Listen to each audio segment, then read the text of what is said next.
Franke is finally speaking out, and he wants laws to be changed to prevent what happened to him and his family ever from happening again, and we're going to talk about it in today's video.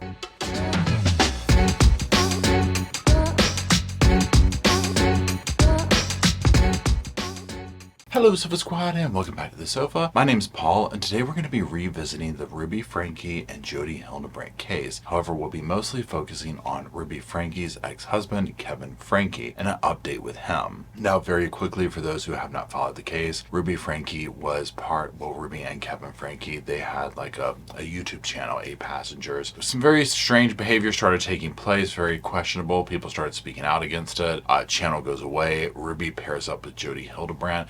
She was a licensed life coach, therapist, this kind of thing or whatever. But that's part of what the update's going to be about. She didn't have any business telling anybody what to do with their life. Let's just put it that way. But Jody and Ruby team up. Per Kevin, Jody basically infiltrates her family, separates him from the family. They take courses, all this kind of stuff. Long story short, Kevin is thrown out, and then they proceed to do horrible things to Ruby's children. Y'all, that is literally like a skimming the very surface of this case. Because if you have followed me, then you know we've gone into this multiple times in videos, and this one is not specifically to do that, but just to kind of get you an idea of where we're at if you have no idea what the case is about, so you'll understand this video a little bit more. So now what's happened is Ruby and Jody have been sentenced, they're in prison, and Kevin is finally speaking out. He is going, up to Congress, up to these people. He wants laws changed to be enacted so that these kind of behaviors don't happen, and he'll get into it. So all that being said, what we're going to do is we're going to look at a couple of different things in this video. Specifically, what we'll be watching is his speech, like what he had to say.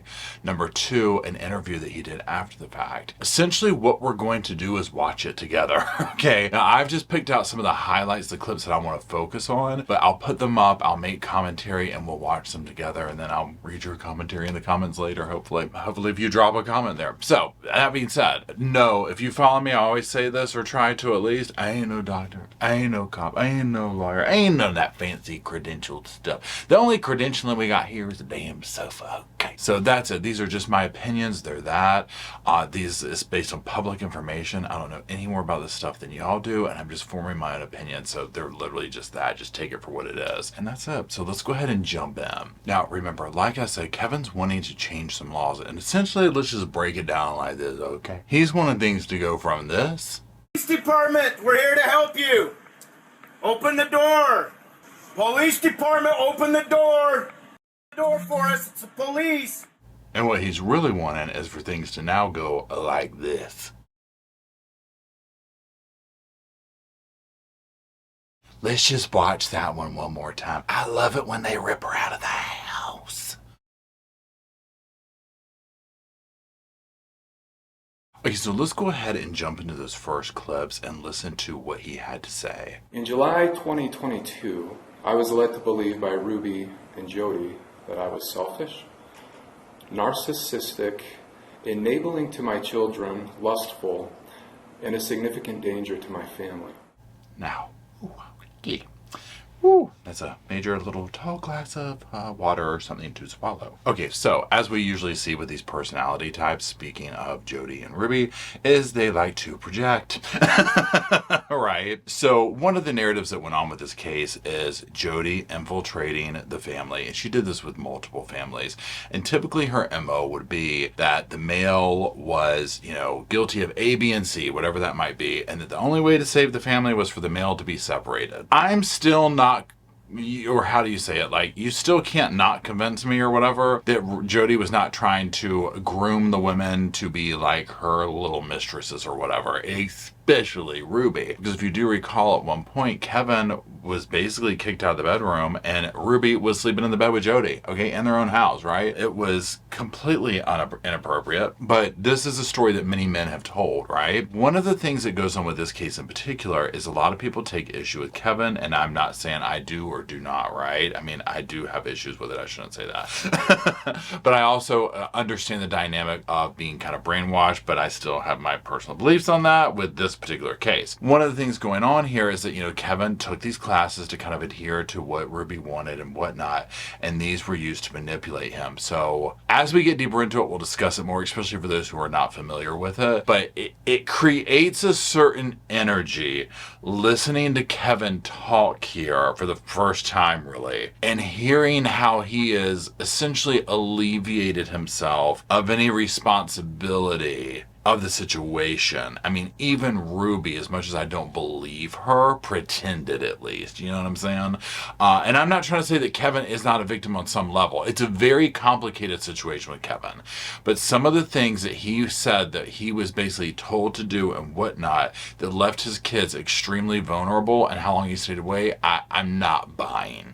I was convinced by those women and others from Jody's organization named Connections with an X, that to save my family, I needed to immediately leave my home and family and live in a no-contact separation for an unspecified amount of time. Now, one of the tactics that Jody would use is like turning the other people in the groups against somebody. So, for example, with what he's talking about there, some of the other men in the group, they would all start coming at him essentially like in the way that Jody wanted them to. So this is a form that we see oftentimes in cults and whatnot. Now, obviously, I'm not a cult expert. I don't know that for fact or whatever, but it's just from his testimony or things that he said before and some of the things that the other victims have said. And I get that that's where you get into like almost like peer pressure or things of that nature. Now, where he's talking about, oh, she convinced me that I had to go no contact and go this and that. This is where people, including myself, have some issue. And I can understand if your spouse is the one who's like, look, you need to do this. And you're like, well, maybe, this or that. Maybe I feel this way. But also, like, if you look at, and I'm kind of just thinking out loud and walking myself through it. If you look at Lori Daybell, that situation, and Charles Vallow, her husband, that they took his life. This is the same type of thing going on, and he was going to police. Now, I know we all walk a different walk. We all have different experiences, so I'm not trying to sit here and say, well, because he did it, he did this. But it's just a different example to look at. So with Kevin, a lot of the stuff that took place, I'm just like, I don't understand how a natural thing did not override you and say, this isn't right. Like, I need to see my children, right? Like, what's going on here? Why has this woman infiltrated my home, moved me out of my house, done this and that? It doesn't make sense. Since Jody's and Ruby's arrest on August 30th, my children and I have been in the process of reunification. Now, I find this to be interesting and good, obviously. The end goal would be for the kids to be reunited with a safe guardian. I stress the word safe, right? I definitely do not think that Ruby falls in that category. Period.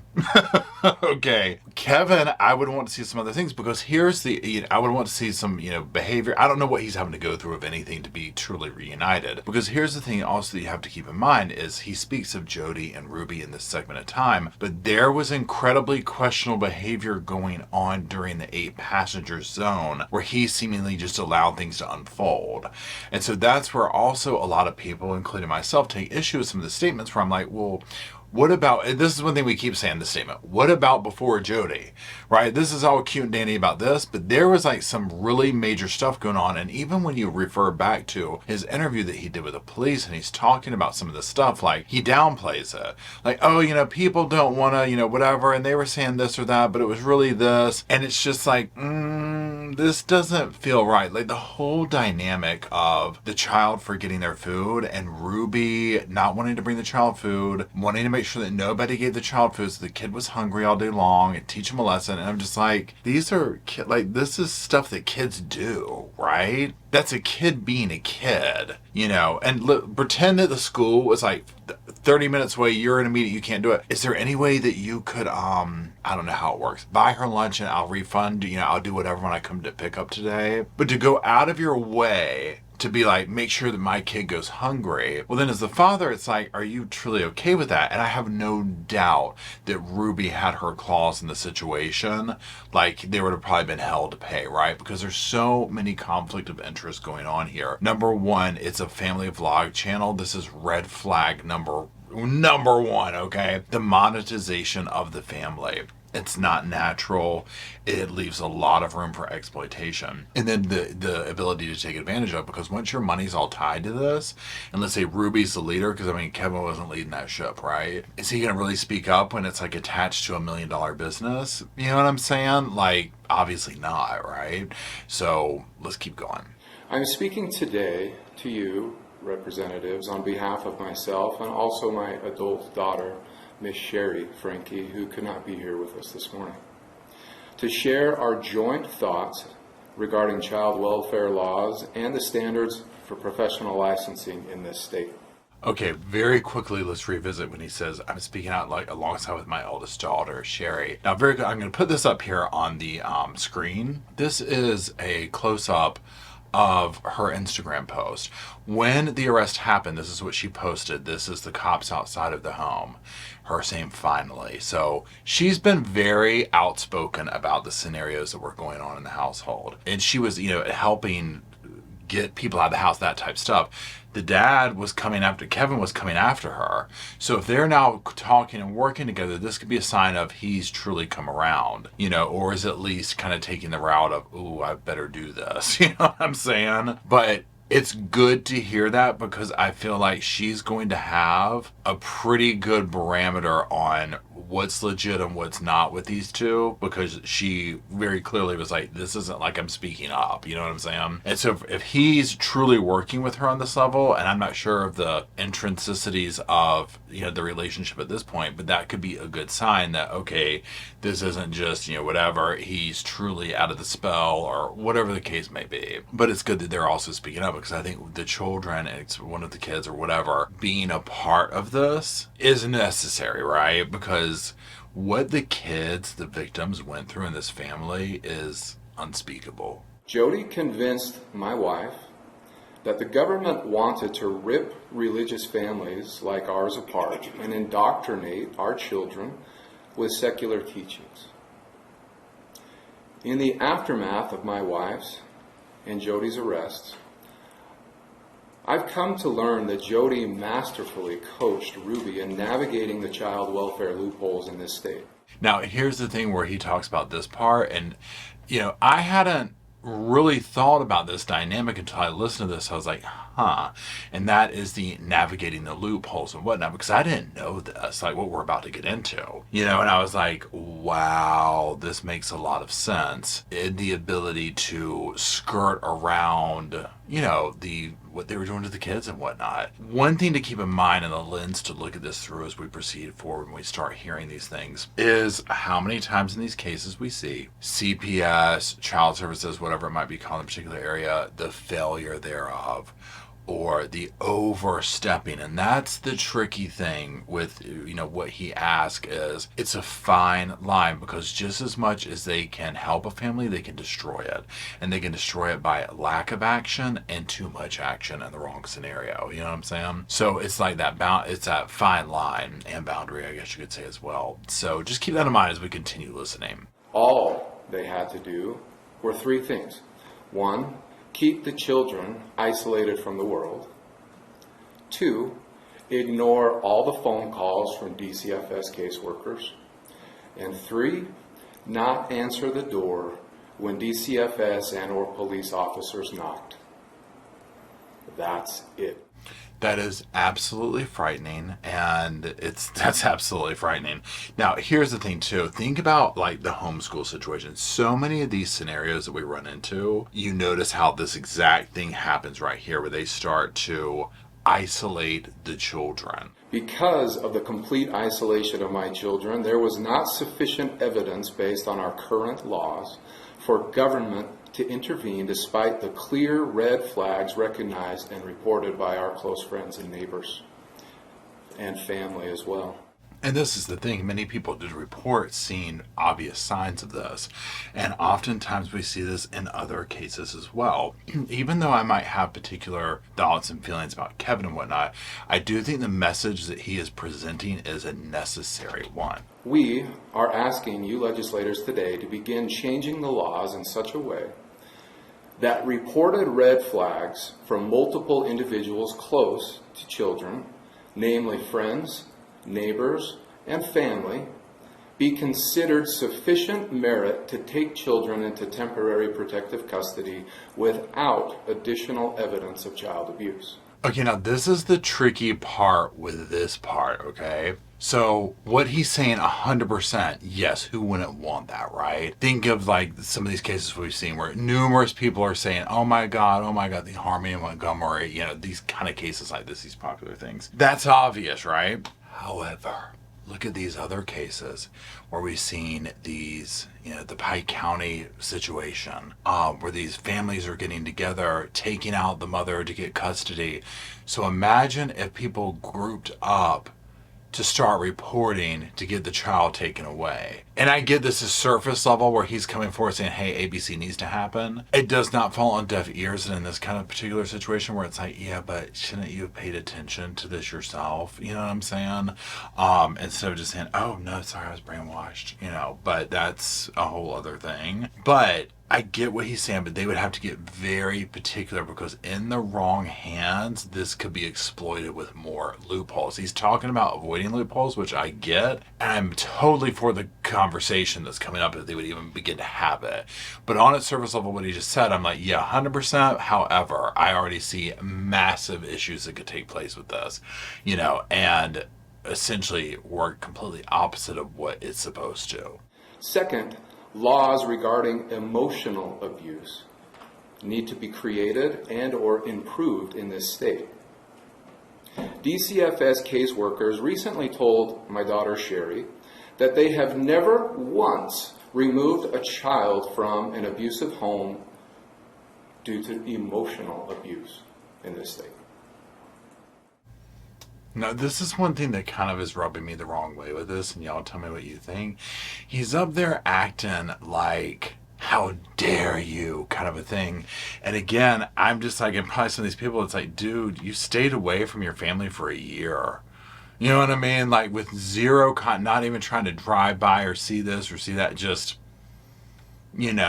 borderline abandoning, and then you're up here trying to chastise. One thing that is common with him and Ruby is their ability, and Jody as well, but I'm mostly speaking of the couple, to project their own stuff on everybody else. You know what I mean? Which is kind of a typical narcissistic type trait, to like gaslight basically. So that's what it feels like. Then you told her that not one time, and I'm like, again, great, I get it, I understand what you're saying. Great conversation starter. This could leave huge room for abuse, though, in the regard of like who determines what emotional abuse is, who determines this or that to take kids away. Everybody's definition can be different. There would be obvious stuff, right? Because words do harm. They have lasting, years long effect, and I get that. It's just his attitude that he has up there that I'm like, this is very smarmy, and it's not. He's leaning too hard into a certain role, and I'm just like, I'm not buying it. Third, Utah laws need to become more clear, defined, and punitive regarding child abandonment. Utah parents should no longer be able to leave their minor children at home alone for days unattended without consequences. I mean, again, what I just say, right? Like, I don't know. It's almost like he's forgetting that I'm like, dude, you were just as culpable in that. You know what I mean? Like, if she was leaving them home, you weren't there either. Oh, well, they told me not to come around. I'm sorry, that doesn't pass the vibe check, right? And there's probably a lot of people that are sitting there like, seriously?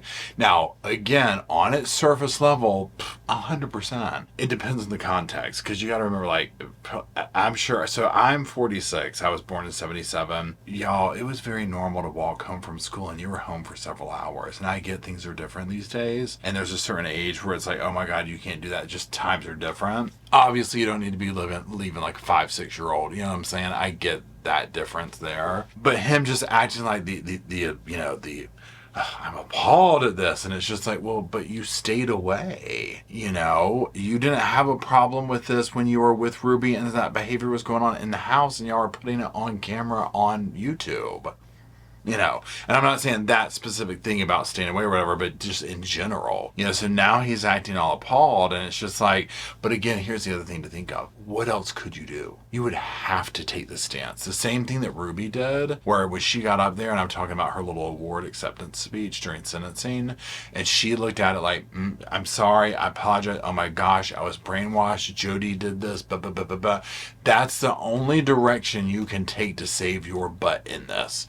Literally. Because anything shy of like, yeah, I was stupid, you know, which again, I'm not trying to say they were stupid, but like, there's a fine line of you almost can't take accountability because it makes you look more guilty. You know what I mean? So it's like, there's the opportunity to blame it on Jody, and trust me, I get it. I'm not trying to say she isn't at fault. 100% she is, but not 100%, but you know what I'm saying? Like, I mean, she definitely is for what she did to these people. But there's other layers to it. It's very, very complicated, and something like this also erodes over time. It's not like she showed up in day one and said, move out, do this and do that. That's how these people, these cult type leaders, gain power over others. They erode at the family unit, at the mental unit, at the, you know, all the stuff, right? So 100% she did this to them. I get it. But again, just to get up there with this like nasty little, you know, coy attitude about it, I'm just like, let's just kind of humble ourselves a little bit.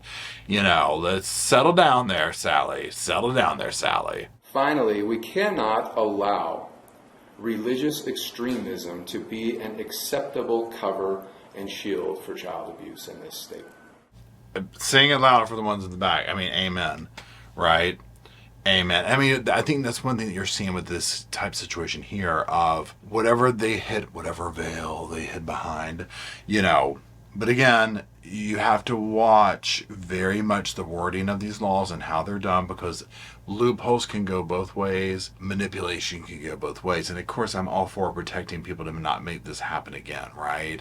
And some of this stuff, I'm like, yeah, this is no brainer. But again, just the same way that Jody was slimy and slithered her way through this, other people will do it to do the same thing. So you just have to be careful is all I'm getting at.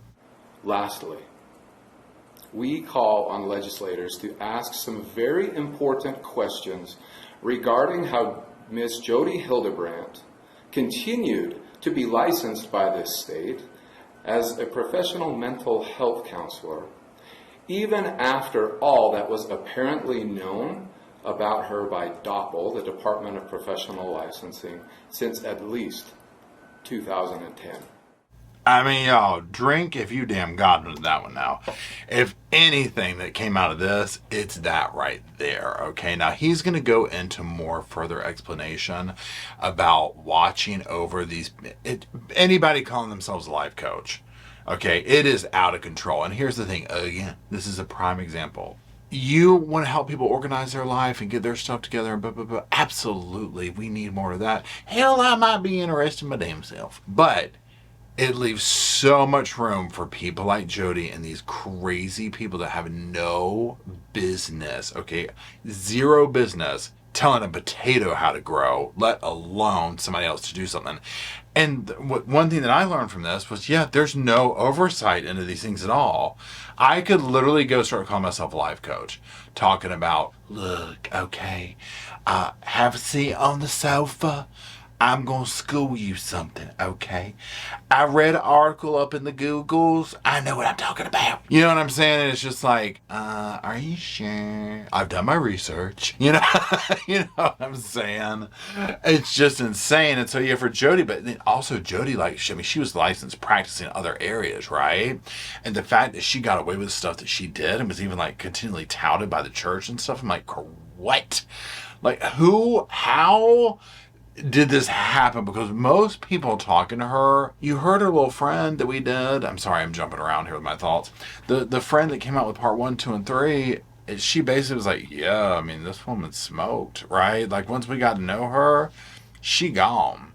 Yeah, you know, we did everything we could to help her, and she's got some serious damn issues. 100% back him on this. Now what we're going to do is we're going to go look at some clips for the interview that he gave afterwards, and just hear him talking with the reporter, some of the questions that she's asking, some of the hard-hitting questions, and we'll just watch them together and go over it. I showed up to the Capitol today to talk to lawmakers because my family has been devastated by what two women were very easily able to carry out in acts of horrific. And they were able to navigate our laws and take advantage of loopholes that exist, all from the coaching of Miss Jody Hildebrandt. Okay, now I love this for Ruby that he has, like, they are split. And I hope that's truly the case and it's not just for showing that they're in communication on some level, right? 100%. Now, again, you heard this, like the two women, they were able to do this, the loopholes, this, that, and the other. He went through these loopholes, he talked about them. And again, moving forward, creating new laws, creating new legislation to help prevent this, we need to make sure, and you can never foolproof it, but we need to make sure there's as little loopholes as possible. And you don't really know these until you create them and move forward and put them into practice, right? But yeah, what I took from this clip right here is just, I just, for whatever reason, absolutely love the fact that he lumps Ruby and Jody in the same category. And it's just like, yeah, you know what, these two women, he just kind of sees it for what it is. And I hope that he really means that. And those laws need to change. All of the ways that they were able to navigate those loopholes need to be exposed. They need to be talked about, and we need to address these issues out in public. Like you said, just, conversation brings transparency. And the fact that he's starting this and bringing this out and trying to tell his story, I commend him for that. And I hope that it brings transparency in this legislation and that we know this. Because again, a lot of these cases, one thing with true crime, and this is one of them especially, where you learn this stuff along the way of like, what? Just like the life coach thing where I learned, it's like, you don't have to be, there's no oversight, huh? Like anybody can, what? And just like this, like you don't, if you don't answer the door and hide your kid and there's no like whatever kind of circumstances, you can just get away with it. Wow, this explains a lot, right? This explains a lot. Was it seriously just as easy as just not answering the door? That's all it took for them to hide this for that long? Yeah, not answer the door, not speak with authorities, DCFS or police, just remain silent. Now, here's the thing you heard. So if you didn't hear what the reporter asked, it gets kind of quiet. They're like, is it really just as easy as not answering the door? And he's like, yeah, just basically remain silent. Don't do this, don't do that. And I'm like, whoa. Now I don't know if that's specifically just Utah or this is elsewhere, but that's frightening, right? But again, it makes sense, right? Some of these cases you see where all of a sudden the kid is homeschooled. Look at JJ and Tylee, where it's like, okay, let's pull JJ out. Let's start the isolation. And so many of these cases that involve children, we see this, where that's what the parents end up doing, is they'll take them out because, you think about it, some of the things that the parents are doing to these children, you can't have them going to school. You know what I'm saying? They can't be seen in their condition. And so it begins and it just gets worse because then nobody's checking up on them. And it's a fine line with how do you do this with, out barging into people's privacy, for people who aren't doing this, for people who are just legitimate parents and, we're not doing anything to our kid, but we want to homeschool and we want to do this, right? We want, our own little ecosystem here. There's nothing wrong with that either. And as long as everybody remains silent, then within a specified amount of days, typically 30, the case closes by itself. Here's the thing. The whole DCF, CPF, all this stuff, it's such I can't imagine working in that, right? How do you determine, some of these cases that we watch and they go, and you're like, how did they go to the house and never see anything, like at all? It baffles me to no end. And then other cases where they hound a family that's clearly not doing anything wrong. One of the tricky things is when you have human beings running the system, it can be good and bad because we're people, we make mistakes, right? We also have, we listen to our gut, but sometimes that's wrong. And many times it is. And again, when you're dealing with taking people's children away and breaking families up, it gets very complicated. But there's just so many situations where I look at it where I feel like it's an overworked person who doesn't really care about the job at a certain point, and they're just dotting I's and crossing T's, and they're not seeing the glaringly obvious signs. Now, also, if you just have to hide away for 30 days and it goes away, well, okay. No wonder that's happening. Think of all the cases, too, where the kid's missing for a long time and the parent's able to, Harmony Montgomery. Again, I'll refer to her, it breaks my heart every time I think of her. And how they were able to hide the fact that she had been gone for a while. You know, think of so many of these cases where these parents do that. Or their guardians, or whoever it is in the situation. They're able to just, you know, hide the fact that the kid's missing. You know, by going through the loopholes. It's frustrating. I know as our team was working to cover this and we learned of the many trips that had been made to the family home by police who were assisting DCFS, and we could just see how many times they had gone in the months leading up to this. We were surprised. I'd like to know how you felt when you learned about all of those trips by authorities to the home, yet nothing happened to help the children. Now, yes, when they showed the logs of this, how many times, like, the things that they had been out there, and I think like 4 or 5 were specifically related to children and whatnot. There's other times that police had been out to the house. But there's a lot of interaction there. It's shocking where you're just like, what? Like, they've literally been out there that many times. That many people are complaining about this family, and again, it blows my mind. It's like, and this was a vlogging... You know, and I get like that had come and gone or whatever, but it just, you never know, like, right, like what you see in the surface level is usually never what you see behind the scenes. And like, this is an example right here. Okay, you know how like if you'll see, and no tea, no shade or whatever to people who might do this and are legitimate, but like, you know how like if you see like couples who like really put themselves all out there on social media about how much they love each other, y'all, so many times behind the scenes it's like there's something going on that's causing that, like some kind of insecurity in the relationship and whatnot. Same type thing here, like with some of these family vlog things where I'm like, really? Is it really that peachy keen? Because if you think about it, to film content, okay, look at me. This is a talking head situation, right? I've got the camera here. I've got, what do you call this thing? The ring light here, my computer here, obviously the set, whatever. I'm not bouncing around the house, whatever. But what I'm getting at is it's a setup, right? And this is not like a crazy fancy setup at all, right? I mean, this is the sofa, for God's sakes. So some of these things like 8 passengers where it's like very smooth and very like, you know, high quality, but they're doing things, they're going places, they're doing challenges, they're doing this, whatever. It's like they have to plan all that out and film it and do this and do that, but then also filming the kids' reactions. Like some of those videos that I saw Ruby doing where she would be like this, like I'm pretending like she had the phone and she'd be like, yes, so and so got in trouble today. How do you feel about that? How do you feel about not having a bed for 6 months? You know, and it's like, and you could tell the kids were like,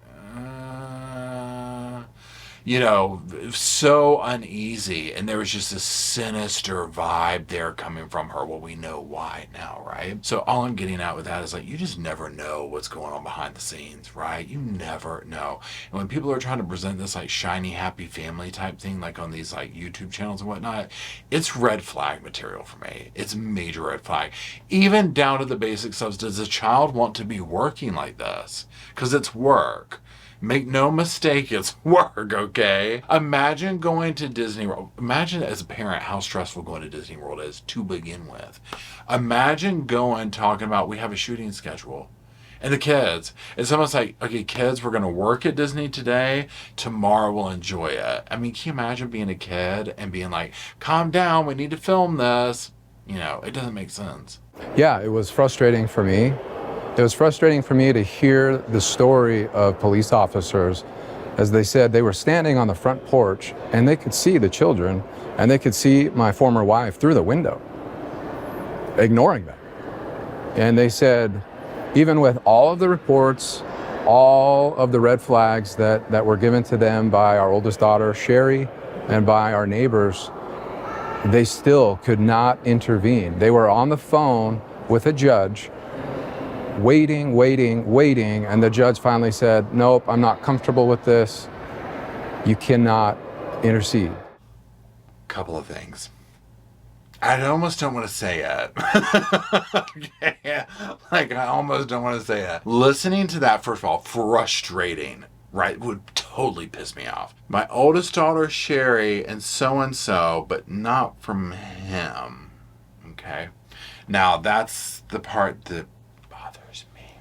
So, how to say up. There you go. How to say up. No, but I mean, but for real, that's the part about this. It's kind of a hard pill to swallow because it's just like, okay, all these other people were intervening, and I don't know if it's already played or if it'll come up. So I'm just gonna say it. But at one point, he talks about like, well, Jody or Ruby told me that the government was trying to break her family up, and so that's why like I wouldn't answer the phone. I would just ignore it. That's where I'm like, dude.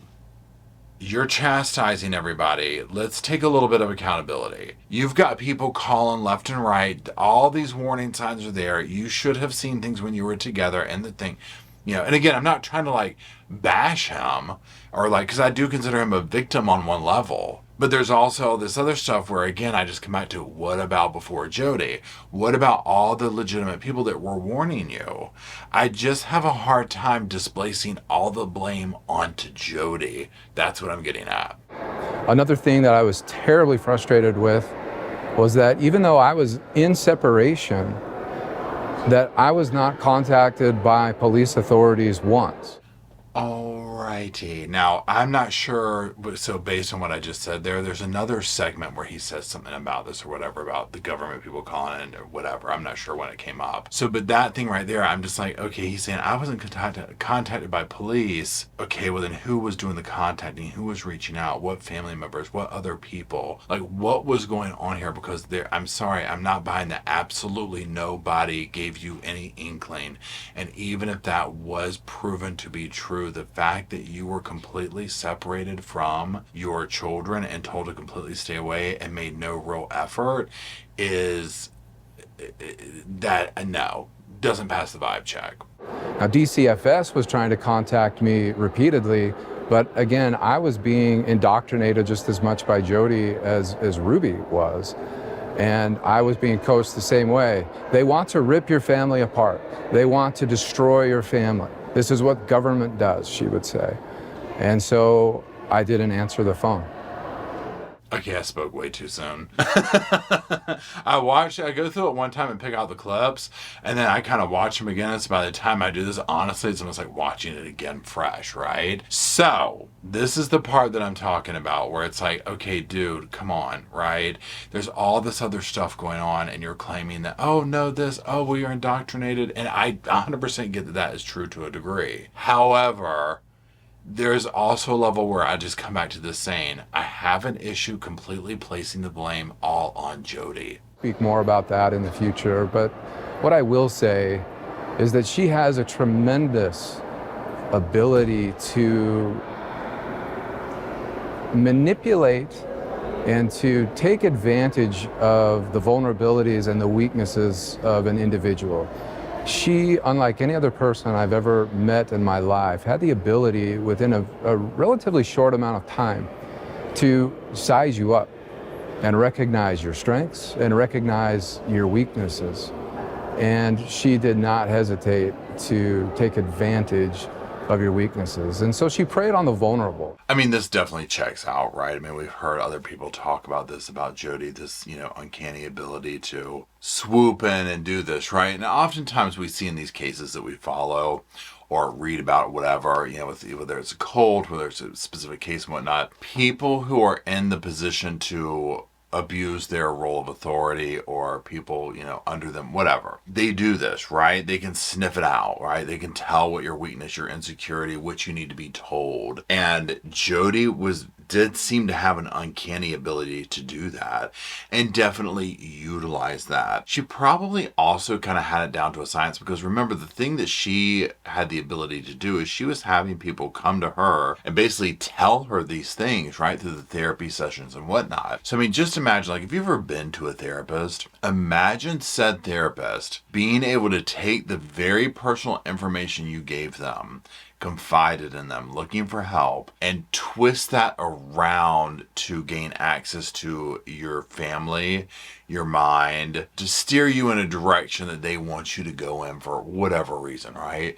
And even if it's just as simply as they're just bitter and want to see other people miserable, because I think that was a huge component of people like Jody. And so, yeah, I can totally see this with her. Absolutely. Now, the other part that I do think is interesting when he's saying this is, and thinking back over the footage and whatnot of things that we've seen with Jody, especially like that day of arrest and whatnot, is her, and also, before I finish that statement, the day of sentencing and whatnot, where she just kind of was like, yeah, I mean, I guess, I did something wrong, and hearing the recorded phone calls from her jailhouse phone calls and whatnot, zero level of culpability of that I did something wrong, anything like that, right? There is a high level of delusion with her, and I'm not trying to say that in the context of alleviating her guilt and whatnot at all, but it's just more or less that feeds into the overall outcome that we saw, where it's just like, oh yeah,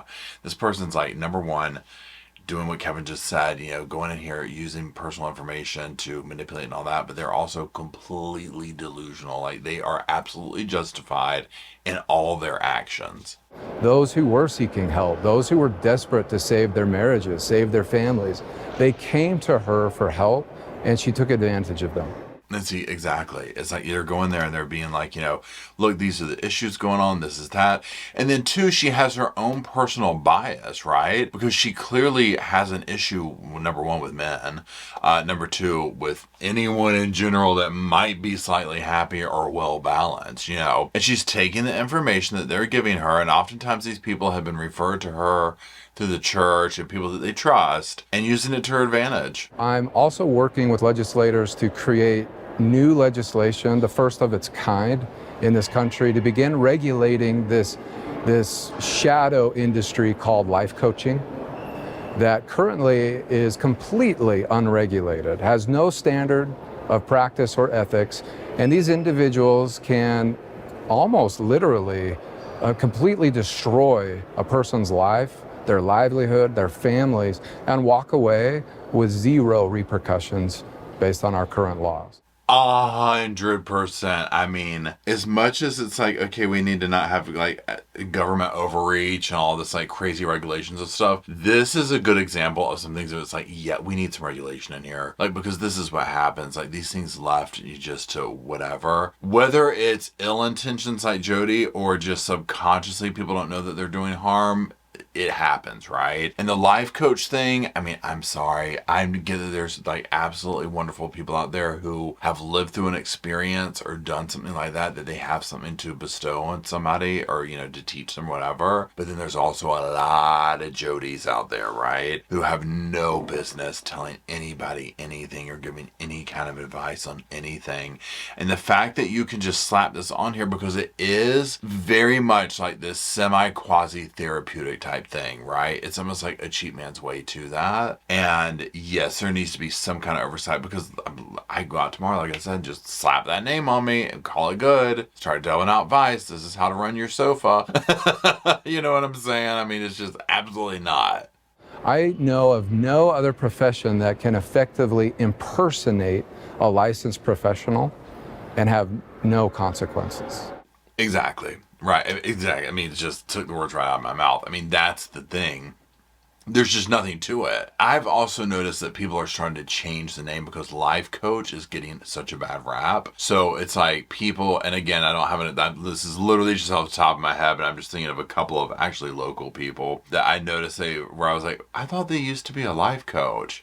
And it's like, I don't even know what the name of it is now, but it's something different. I'm like, oh, this is the new name. Ruby, Franke, and them did a number on the life coach industry. I'm not lying, y'all. I mean, the reach of this case is far, and people are just tired of it. People are starting to give, like red light behavior.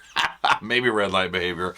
Red flag instant when they hear life coach, because this reason right here, just too many cases are coming out where people have absolutely abused their position through this title. Being invasive, I want to ask to what level you feel comfortable. Are you able to share how you and your children are doing? I can state that we are struggling and working through the process of recovery. And that's all I can state.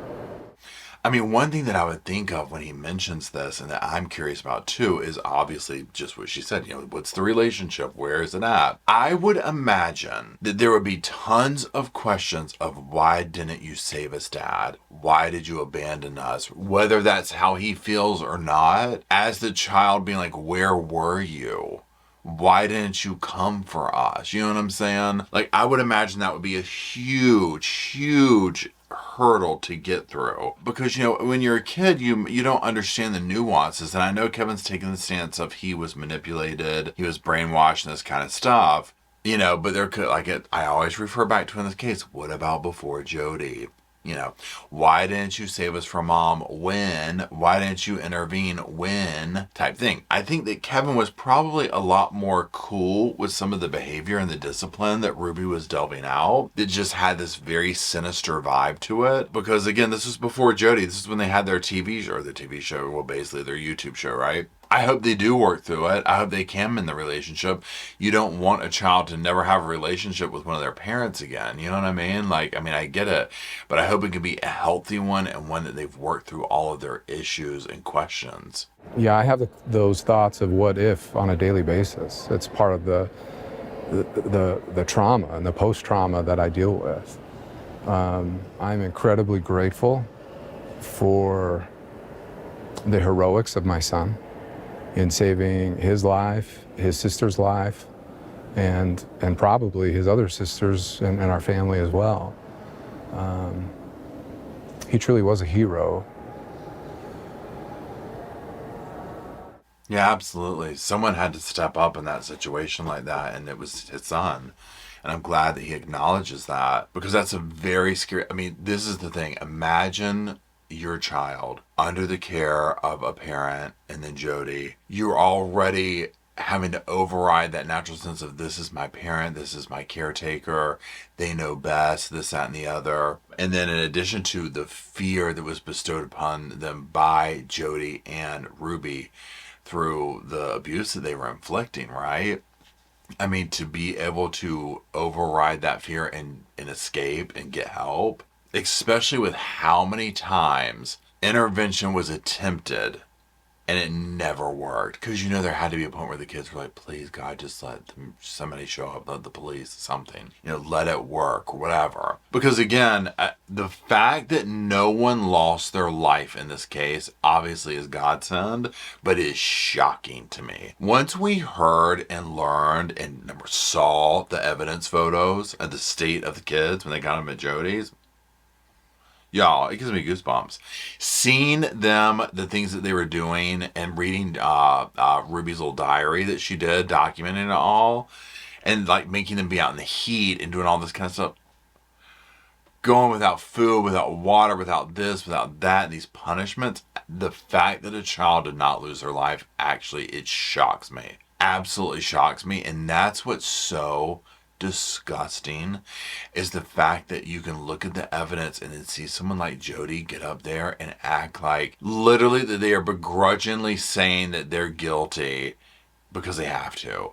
And Ruby up there, and I'm talking about the sentencing, I'm sorry, basically just, doing an award acceptance speech, turning it all around on herself. Absolutely appalling. So yeah, the young man is a hero. He's the hero in this story. There's several, and he's the kickoff point for it, whatever you want to call it. So I'm glad that Kevin can acknowledge that. And like I said, it's not that I wish them, I hope that they can all work something out, whatever that might be.